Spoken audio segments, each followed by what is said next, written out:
Ladies and gentlemen, Uros Medic strikes once again as he knocks out Daniel D-Rod Rodriguez in less than a minute. It only took Medic 30 seconds to stop Daniel D-Rod Rodriguez. Not only did Uros Medic go out there and absolutely ball, but he capped off what was, I believe, one of the best UFC events of all time, at least from an entertainment standpoint. And I had been saying all week, I said it in my full card breakdown and predictions video, I was like, look, this on paper, when you're looking at the names, you're like, I don't really know this guy, I don't really know that guy. There's a lot of debutants on this card, and maybe not the most elite, high-level types of matchups.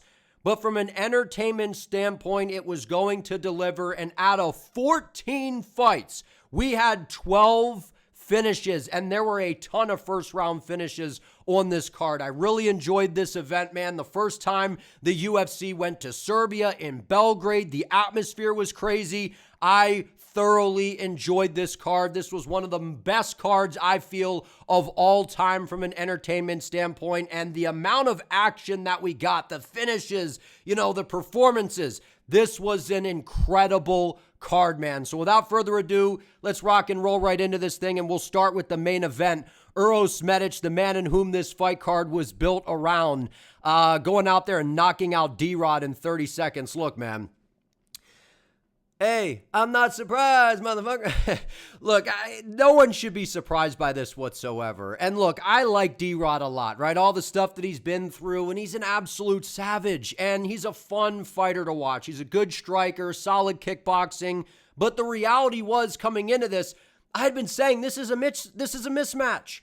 This is a complete mismatch. Uros Medic is in the prime of his career. He's surging as a contender at 170 pounds to where D-Rod is just... he's a fun guy, but he's not someone who's really elite in this division. And Uros Medic is really starting to knock on the door of being an elite fighter in this weight class. And he's without a doubt one of the most entertaining fighters in the UFC right now, and one of the most precise and surgical strikers that we have ever seen at 170 pounds. Uros Medic is dangerous, man. Because it's not, everyone's talking about, the power of Uros Medic. And yeah, the guy's got power.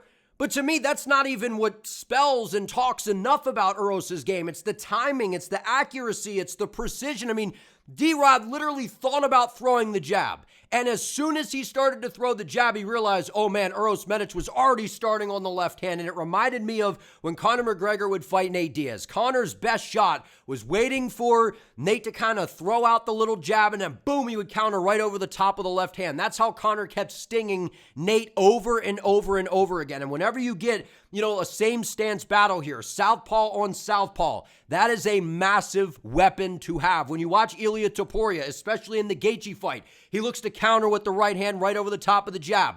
That is exactly what Uros did in this fight. I'm sure it was something he was drilling all camp. The biggest thing that I said coming into this was the speed of Uros Medic was going to be a massive, massive factor here. And that's what we saw. And you cannot slug early in the fight with Uros Medic in the pocket. Now, have we seen him caught before? Right, we have. Right, against Gilbert Urbina, who had a great performance on this card, which we'll talk about. But the reality is Uros Medic is so dangerous. He's so surgical. His timing is fantastic. He's so accurate. He took no damage. He ate one good leg kick from D-Rod to where I'm like, maybe that's going to be a problem, because we saw earlier in the fight, Janicic was having some problems, with his leg. And I'm like, don't tell me we're going to see that here in the main event. And Uros was fine, goes out there, times the perfect shot, follows up with some ground and pound. The referee has to step in and call a stop to the action. But look, this really was no surprise to me. Now, the fact that he did it in less than a minute, I mean, it's not surprising in a Uros Medic fight, but I thought that it would play out a little bit longer. And it would happen at least a couple minutes into the first round. It was going to be a little bit of a feeling out process. Medic being maybe a little bit patient, considering this is a 25-minute fight here, a main event in Serbia, all the emotions. There was none of that. Medic put his foot on the gas, was patient, picking at D-Rod from range, settling into the fight. And as soon as D-Rod looked to throw that jab, man, he kind of lazily thought about it, and then boom, Medic cracked him with a beautiful left hand right over the top, putting him down and getting him up out of there. And that's what I was saying, man. It was no disrespect, because I really like D-Rod. It was just the fact that this felt like a hand-picked matchup for Uros to go out here and shine and get the biggest I don't even think this is the biggest win of his career, but the biggest moment of his career to go out here and thrive in Serbia for the first time, like to have that storybook fairy tale type of moment, right? And that's what this was. But the reality is, this is not Uros' best win, in my opinion. His best win is what he did to Geoff Neal. Because I still think Geoff Neal is I was saying that coming in, Geoff Neal's a better fighter than D-Rod, in my opinion. So what he did to Geoff Neal, knocking the snot out of him literally, I thought that was his most impressive performance to date. But to go out here, obviously, knock somebody out in 30 seconds, a ranked number 15 D-Rod, Uros ranked 14 coming in, it's beyond impressive. But to me, I still think the Geoff Neal fight is the best win of his career, considering how we've seen Geoff compete against some of the most elite guys in this weight class. And look, what's next for Uros Medic, in my opinion, there's one fight to book and one fight only, and he called for it. Give him Leon Edwards. I don't think he's going to get Prates. Right? Carlos Prates is arguably going to be after, this Ian Gary versus Islam Makhachev fight. He could probably be getting that next title shot, right? I feel like he's earned it. He's rattled off several different wins, knocking everybody out. What a better matchup for Medic to go out there and fight what would be probably the best opponent that he's fought to date, a guy that's been on the decline. He's been kind of down and out, and we'd be having all these questions of, can Leon Edwards bounce back? That is the fight to make. Uros Medic, the sprinter, the accuracy, his nasty southpaw striking versus the southpaw Leon Edwards, who's very technical, a former champion. I believe that is the fight to book. We know that Leon Edwards is a solid ground game, but is it good enough to trouble Uros Medic? Working with Beneil Dariush now, who I know that Beneil in his career right now, he's washed and past his finest hour, but he's a brilliant mind. And don't forget how good Dariush was back in his heyday, man. People forget, man, but Benny Dariush should have gotten a title shot, right? So that's only going to make him better, being, working with King's MMA. So I feel like we're only going to see improvements in Medic's game. And I know when you look at the percentage of his takedown defense, it's skewed because of that fight with Miktabek Orlobay. And we're seeing how crazy, that Ice Age son of a gun is, man. He's unbelievable, right? So outside of that, Medic has got good takedown defense. So it's not to say, maybe Leon could take him down. I don't think so. Medic has very, very good fundamentals, and he's only getting better. And with the experience to be that calm, precise, and accurate in the biggest environment, the biggest moment per se, even though I think that the Geoff Neal win is the best win of his career and the biggest moment, this is like it's in your hometown, it's in your home country. So all the pressure that comes with that, we saw fighters fold to the pressure on this card. Uros Medic was not going to be one of them. Goes out there and knocks out D-Rod in 30 seconds. And not only is that 4 first-round finishes in a row for Uros Medic, all by KO, none of them have went past 2 minutes, I believe. So it's safe to say that you are in a tremendous amount of danger early in these fights with Medic. And people are talking about, what about his gas tank? The reality is he knocked out Semmelsberger in round number 3. So we've seen him get dropped before. We've seen him bounce back. We've seen him go long in a fight and that power and accuracy, translate as the fight plays out. So for me, let's just get Uros Medic versus Leon Edwards booked before the end of the year, right? Leon Edwards coming off of that KO loss to Carlos Prates, got destroyed by Sean Brady, got dominated by Bilal Muhammad, so he's on the decline, but he's still Leon Edwards at the end of the day, and there's going to be these questions of, can Leon bounce back? That is absolutely the fight to book. Give Uros the former champion, and imagine if he goes out there and knocks out Leon Edwards in the first round. Then he's going to be knocking on the door of getting a top 5 opponent. But I say we give him more of a striking-based guy. Keep him away for right now from some of these grapplers like a Yaroslav Amasov, a Sean Brady. I want to see Uros continue to knock people out, man, because it's a ton of fun. He's super entertaining. He's good on the microphone. Uros Medic checks all of the boxes. I'm super happy for Medic. We picked him by first-round knockout, and the biggest thing that we were talking about was the speed being a massive difference in this fight and the accuracy, and that's to me what this all boiled down to, and the fact that Uros is in the prime of his career while D-Rod, I feel like the time is ticking and he is in the twilight of his career. And as for D-Rod, why doesn't he run it back with Kevin Holland before year's end, right? It'd be nice. I know he just got knocked out here, but it wasn't a horrible KO.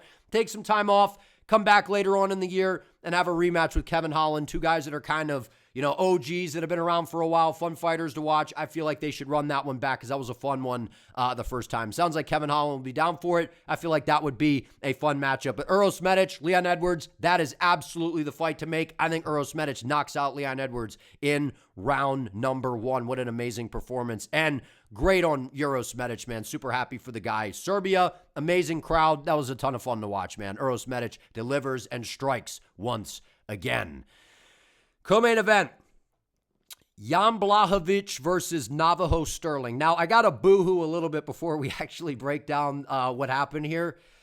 Now, I did pick Navajo Stirling, but I didn't think he was going to knock out Jan Blachowicz like that. I figured, of course, obviously, Jan's a little bit older. Navajo is a very good striker. Like, it's not surprising that Jan got KO'd, but to get knocked out in the first round, like, that is dang impressive by Navajo Stirling. And what I don't want to hear from people is, oh, well, Jan's a little bit older. He's past his finest hour, because while that's, like, kind of true, Jan's been in there competing with the best guys in the world and giving them fits and having these split decisions and draws and arguable robbery, losses to all the top fighters. So Jan Blachowicz can still fight at a very high level. But I was saying coming into this, the problem with Jan is, listen, I'm a huge Jan Blachowicz fan, and this was hard to watch. It was. And I would like to see Jan retire, because I was saying, kind of like the Cannonier thing, the power is still there. They still move well. You see these flashes, but they just don't get out of the way the same. Same thing for Cannonier when he was in there against CLD. It's like, that's why it's like Cannonier's not going to win this fight. He pretty much can't win the fight.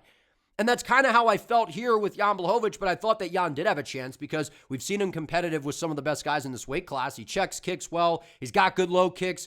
But the problem is, he was never the fastest guy in the world, and of course, the legendary Polish power. It's the last thing to leave. But if he doesn't touch that power, which he dropped Navajo Stirling with a jab on the way in, which was impressive. But the reality is Jan doesn't get out of the way the same, and that's one of the things I was talking about. If you watch the Dusko fight when he was getting caught, Jan would kind of back away and just kind of hold his hands up, because he knows that he's so much slower than a lot of these guys that if he backs up too far, he's got so much ground to cover to be able to get after these young, faster guys at 205. So Jan's older, man, in his lower, almost mid-40s at this point. He's a former champion. He's had some great victories. I'm a huge Jan fan. I did not like seeing this. I'm happy for Navajo Stirling. And listen, Navajo Stirling is legit. I've been kind of criticizing. I've been picking Navajo in all these fights, right? He's undefeated. I've been picking him in all these fights. But I've been kind of having my reservations about just how good is this guy. And he steps in here on a shorter notice, takes on a former champion in Jan Blachowicz, who's been, competitive with some of the top guys, and goes out there and floors him, man. The way that he kind of feinted his eye, if you watch the replay, he lowers his eyes, right? He looks down at Jan Blachowicz, like to the body or something. So, that kind of messes with, Jan Blachowicz's train of thought. Then he steps in and pulls the right hand down, and you could tell that Jan's about to throw a left hook, and just a whistling straight right hand down the pipe by Navajo Stirling sleeps him, man. I mean, that was, knocked him down and then followed up with some good ground and pound, a good elbow, split him open, and then was able to get him out of there. And that's one of the big things that I said coming into this. Look, yes, Jan Blachowicz had fought Olberg and Adesanya, so he has an understanding for how CKB likes to operate, but Jan wasn't getting any younger. And Navajo Stirling is young. He's in the prime of his career, and CKB has had so much time to see Jan in there. They saw him in there with Adesanya for, 25 minutes? They saw him in there with Olberg for 15. So they have all the data they need on Jan, and you're not going to really teach an old dog new tricks per se. And those combinations that we used to see from Jan, those blitzing combinations, he can't really do them anymore because he's not quick enough. And like I said, he was never the fastest guy to begin with.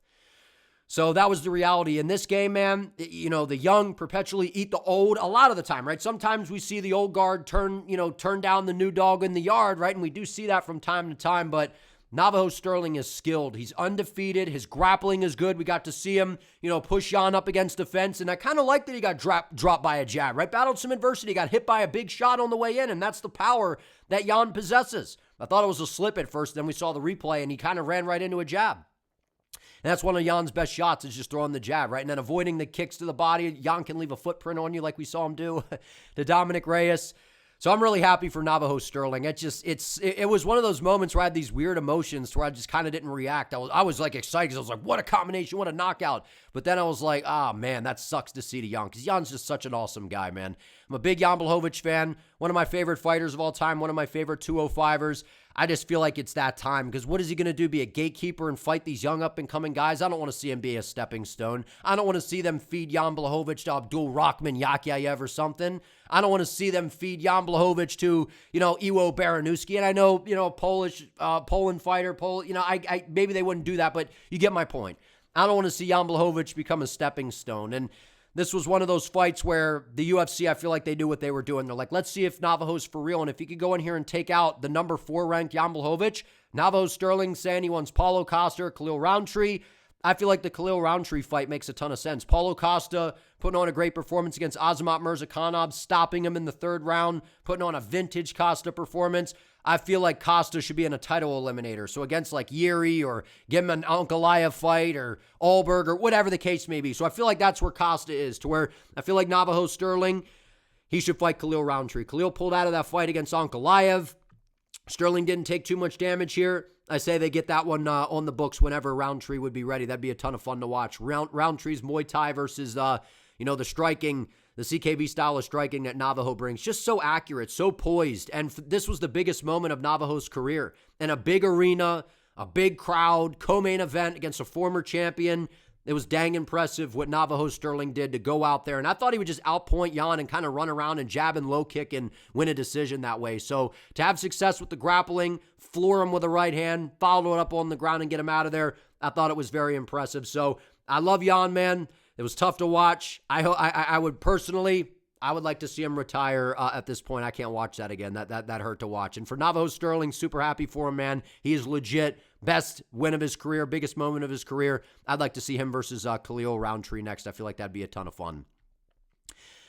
Alexander Rakic versus Marcin Tybura. This was one of the worst fights on the card. And I'll start with the positive first, right? I'll start with the positive first. Alexander Rakic looked okay. And he hasn't won a fight in over 5 years, which during my breakdown when I was scrolling over on Tapology, I couldn't believe that the time had flown that fast, where the last time we saw Rakic win was 5 years ago. That's insane, man. So this was just basically all about Alexander getting back in there, moving up to heavyweight, kind of resetting the clock, fresh coat of paint, new division, new life in your career, and add on some size and go out there and get back in the win column by any means necessary. And I feel like that's how Rakic approached this fight, is I'm just going to win by however I can. The reality is, the bad news, Rakic is not beating anybody probably in the top 10 of this weight class. He's probably going to get knocked out by most guys. Like Waldo Cortez Acosta, Josh Hockett, Alex Pineda. I mean, the list goes on and on. Like, he's not beating any of those guys. I feel like Tyrell Fortune might beat Rakic. Like that, Rizvan Kuniev would beat Rakic. Like, we're at a point where This was his heavyweight debut. Normally when we see the light heavyweights move up, their first fight in the division, not all the time, right? Sometimes they got to fill out and get a little bit better, but that lighter man skill, right? When you move up the weight class, you see the speed and the accuracy and the technique on display, especially in that first fight. And to me, Rakic didn't, early on he was, picking at Tybura, getting the leg kicks going, kicks to the body, spamming some good 1-2s and timing some good boxing combos, but he just doesn't have power. He didn't really have power in his hands at 205. It was all about the kicks. And if Rakic isn't landing a head kick, he's not knocking anybody out. And he had to resort to smudging Tybura up against the fence, for the final few minutes in round 3 in Serbia to ensure that he got the victory. I think he was getting tired in there. And Rakic was eating some shots where I'm like, man, I kind of got reminded in that fight, like, oh man, like how's the chin of Rakic going to hold up? And it seemed to be a little bit better, but the reality is Tybura doesn't hit that hard. He's got that kind of drunk man style out there. He's kind of bobbing around, switching stances, blitzing in, spamming some kicks out there. Like Tybura to me looked faster than Rakic in a lot of this fight, to be honest with you. So at the end of the day, I know I'm being hard on Rakic, but I just expected him to, he did win 30-27, which is what we said, kind of how I saw it going, but I just expected it to be more dominant and him not to get hit as easily as he was. And he started to slow down. So I know it was his heavyweight debut. It's still heavyweight. We've seen Tybura beat some really good guys in this weight class, but the reality is he's in his 40s and past his finest hour. So Rakic did what he had to do. I'm happy for him, not getting a win in 5+ years, man. Like that, the emotional toll and then the injuries and moving up a weight class and getting KO'd brutally by Mirzakhanov and all the things that he's battled. So to get back in the win column, that's the big victory here for Rakic. It was a good performance, don't get me wrong. Wasn't the most entertaining thing. Did what he had to do to get the win. Looked impressive early, then it felt like he started to slow down. But the reality of Rakic in this weight class, yeah, he's technical and got good kicks. I don't think it's going to bother a lot of these heavyweights. And we're seeing the heavyweight division, which was once really horrible. Just a few months ago, it felt it's really starting to heat up. It's really, really starting to heat up to where I could just see Rakic getting slept bad by some of these guys, man, that are kind of surging in this weight class. I like Rakic, so I'm always kind of rooting for him, but I'm just a little nervous for him moving forward because he was getting hit quite a bit by Tybura. And if you're getting hit clean by Tybura, That worries me for what's going to happen if you fight some of these faster guys in this weight class that have much better and dangerous striking than a guy like Marcin Tybura. But bottom line, happy for Rakic. Did what he had to do. It was a solid performance. He was faster and just basically a step ahead of Tybura pretty much the entire fight. And we know, man, speed kills, and a lot of these light heavyweights moving up, they tend to have a lot of success at heavyweight. The size transfers, and then they usually have a technicality and speed advantage, at least towards the back-end ranked guys and then unranked dudes at heavyweight. So good performance by Rakic, but not the most entertaining. Dusko Todorovic versus Robert Valentin. We picked Robert Valentin to win this fight. I'm surprised he submitted Dusko, though, because Dusko historically has been really hard to submit. Actually, I think that isn't this the first time that Dusko's ever been submitted? And I'm happy for Robert Valentin, man. We picked him in back-to-back fights, and we were fading Robert Valentin. It felt like coming off the Ultimate Fighter. I mean, he got dominated and destroyed by Ryan Loder, but I'm like, this guy's fun. He's chaotic in there. He's wild. He's got good striking, and his jiu-jitsu's really good. He's a good grappler. And you got to see that in this fight because Dusko's strength is, on the feet he's okay, but it's really his wrestling and his grappling. And yeah, he got reversed to position, got on top of Valentin at one point, but man, you got to see that Valentin is really good on the ground, man. Rob Zilla, he's good, and he's a ton of fun to watch. And what we're seeing ever since, losing, and to be fair, I mean, he was fighting some absolute killers like Atiba Gautier, who would starch Todorovic in probably the first minute, right? So Valentin's been in there with some tough style matchups like Torres, Finney, and, so some difficult puzzles that he's had to deal with. Robert Valentin is skilled. Right, going out there and beating LeBlanc, who, isn't very good. So, still, it was a win, and it was a big win for Valentin, his first one in the UFC. Then to head over to Serbia and beat Dusko Todorovic, ton of respect between the two. And then Dusko was, translating for Valentin. I don't know, that was kind of weird. But, good respect between the two. How can you not like Rob Zilla, man? This dude's motivated, and he's a ton of fun to watch. Landed a good push kick early. Got the better of the grappling exchanges, was threatening with some submissions, and then eventually, Dusko in kind of a scramble, shot a takedown, left his head on the outside hip, and Robert Valentin locks in a submission and gets him out of there. Very impressive by Robert Valentin to go out there and submit a solid grappler in Dusko Todorovic. Much needed victory for Robert Valentin. And like I said, you can't come to Serbia without having Dusko on the card, but unfortunately, I had to fade him against Rob Zilla. Rob Zilla looking good, man. Vlasto, Cepo versus Gilbert Urbina. Man, this pissed me off so bad because in my breakdown, I pulled a JG special where I literally basically told you to pick Gilbert Urbina, but still pick Cepo for some reason because I thought he was exciting. The bottom line is, I'm just saying from observation, this dude that we see in this picture right here, that doesn't look like the guy we saw on the regional scene. His physique looks soft to me. He looked a lot more kind of shriveled up in my opinion. So I don't know what's going on there, but the reality is, I don't know what the game plan was. And I know that that's just kind of how Vlasto fights, move forward, throw big power shots, but that's why I should have picked Gilbert Urbina, man. And I even said that, I basically said why to pick Gilbert Urbina, but I did pick Cepo by KO, but I said either way we were going to get a finish early, and Gilbert Urbina, the more technical guy. How can you not at least land a shot on the chin of Urbina? That's all you had to do. So I'm not sold on Urbina kind of reinventing himself at 185. I know him at Jackson Wink. I imagine he's going to get better. We saw, an oblique kick or two in there. Just a more accurate striker, was poised. Cepo spamming a bunch of overhands, walking forward, falling over his own feet, way out of position. No responsibility defensively, easily got put away by Gilbert Urbina, a guy coming off of the Ultimate Fighter that I liked on the show. Didn't really, see a whole lot from him in the UFC that said he was going to be around for a while, and then goes out there and much needed victory for Gilbert Urbina. Fraud checking, Cepo. How you lose to Gilbert Urbina in the big 2026, dog? I don't really know, but maybe Urbina ends up being a new mythical creature, 185. But Cepo, I don't know, man. That didn't look like the guy I saw on the regional scene. That's all I'm saying. Milos Janicic versus Noah Gugnon. This was, we got this one wrong. And this was one of those where I cautioned you. I'm like, we just don't know, man. We haven't seen these guys on Contender Series or, on, fighting the UFC, two debutants. And one of the things we talked about was Noah seems to be the more technical fighter all around. But it's the fact that Janicic is just a scrapper and he's a finisher. He puts you in a high-paced fight. But the reality is, people were talking about, well, maybe it was the perennial nerve. His leg went, he was losing his balance. The foot was given. He threw that kick and it landed right on the elbow of Noah. And then after that, and then Gugnon landed a nasty leg kick to, I think, the same leg because Janicic was switching, stances. I think it was that left leg. He threw the back leg because he was southpaw, boom, hit off the elbow. And then when he was orthodox, that's when Noah cracked him with a beautiful low kick. So Noah's a guy that we're going to have to keep our eye on, man. He's powerful, well-rounded. Janicic, when he went to the ground, he was just cooked. The leg was all jacked up. The foot's all jacked up. And then Noah's just going to swarm you. He's a powerhouse. He's a heavy hitter, more defensively responsible. And on the ground, he just showed levels against a compromised Milos Janicic. So hopefully, Milos gets another crack in the UFC because he is a fun fighter to watch. But Noah doing what he had to do, getting the better of him and doing a great job on the ground and staying calm and composed. And the guy's got some powerful leg kicks. It was a good performance by Noah, and especially in the debut against a hyped-up guy in Milos Janicic. Prelims, Ludovit Klein versus Tofiq Musayev. This one surprised me a little bit. And I thought Ludovit Klein was going to win this fight here. And the reality is Ludovit Klein to me just didn't necessarily look like the same guy pre-injury. And I do want to say that I give the credit to Tofiq Musayev. He looked really, really good. It looked like he was starting to slow down. Then he started to kind of get like a second wind, and then he just marched down. Klein was landing some good shots to where it was a very slow round from Klein. And it was like maybe a little bit of the layoff coming off the injury. Musayev was blasting those inside leg kicks, which was giving Klein a problem. And I was like, what is Klein doing? You're a kickboxer. How do you not understand in an open stance battle how to solve that inside kick? Start bouncing the lead leg. Turn the shin in. Check him.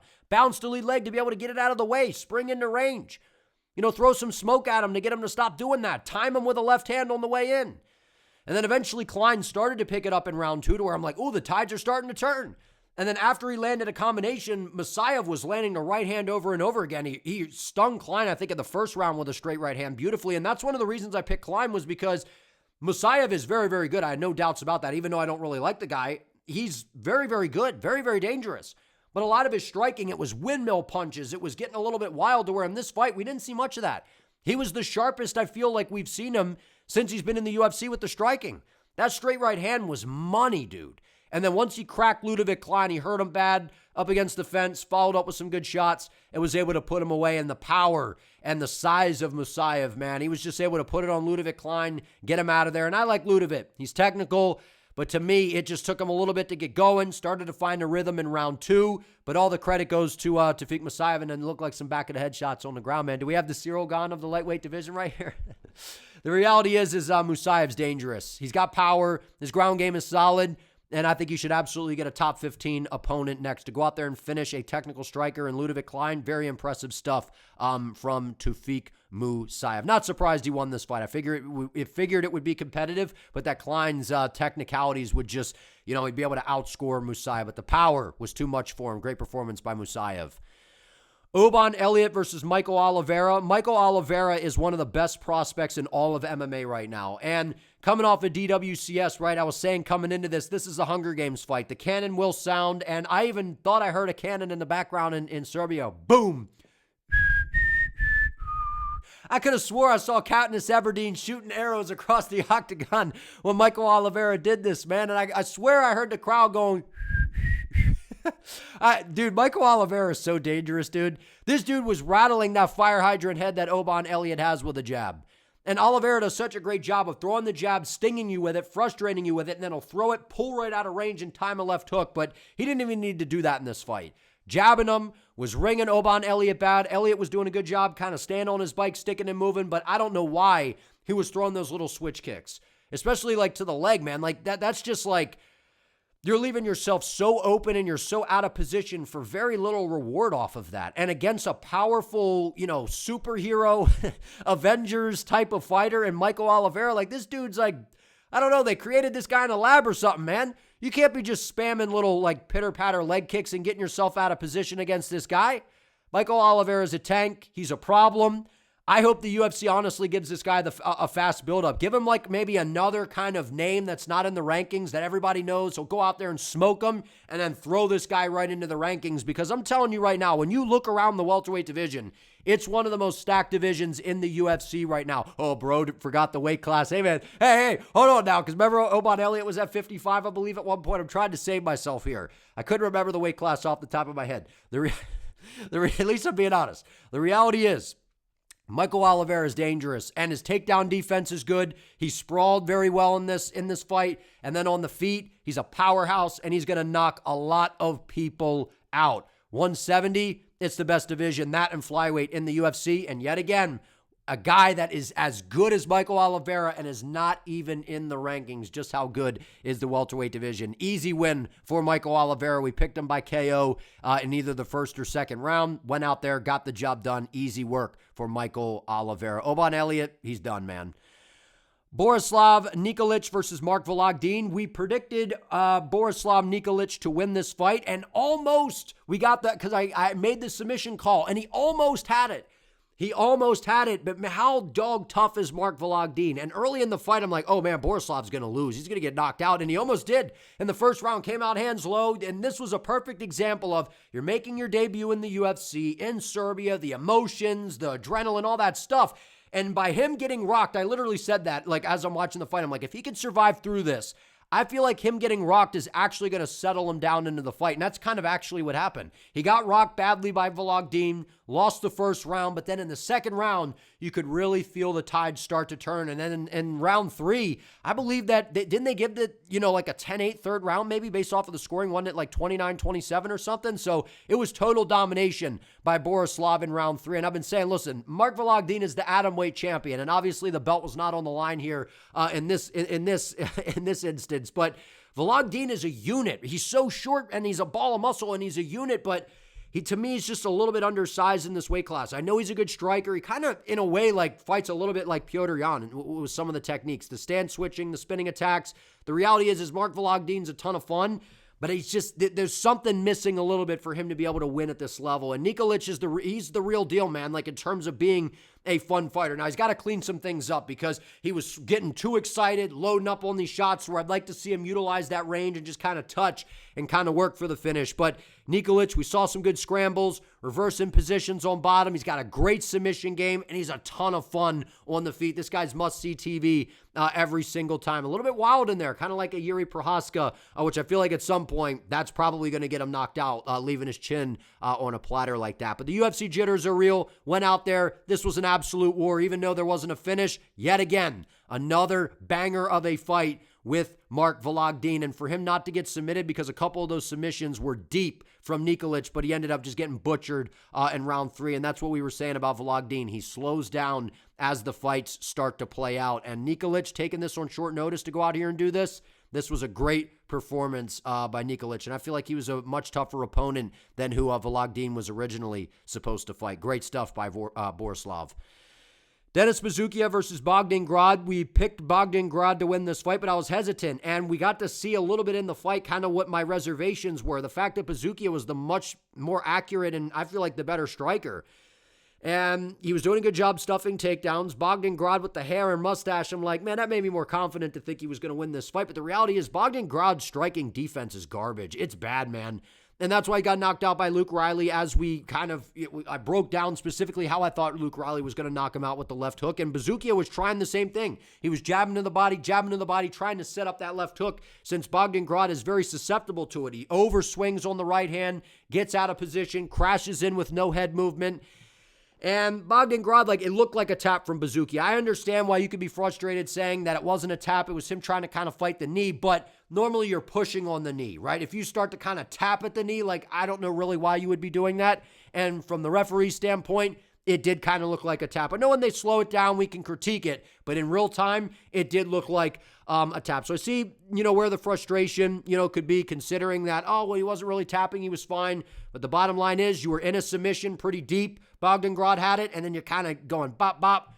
That to the referee is going to signal him to do his job and step in and stop the fight. But if that didn't happen, I think things could have gotten really dicey for Grad if we got to a third round because he looked like he was slowing down to me. And Buzukja was no question the more accurate striker on the feet. And really, it was just the relentless pressure that Grad fights with. He comes out hard in the first round, has that smudge you up against the fence style, will take you down, beat you up with some ground and pound. And if there was, and you could look at it this way, if there was 20 seconds left in the first round, Bogdan Grad probably gets a first round ground and pound TKO because Buzukja was not getting out of that position. And he basically got saved by the bell. So I feel like it all kind of worked out. But again, that hard pace that Grad fights with, it slowed him down big time as the fight started to play out. But his striking defense is atrocious, and he almost paid for it big time in this fight. But did what he had to do to get the win.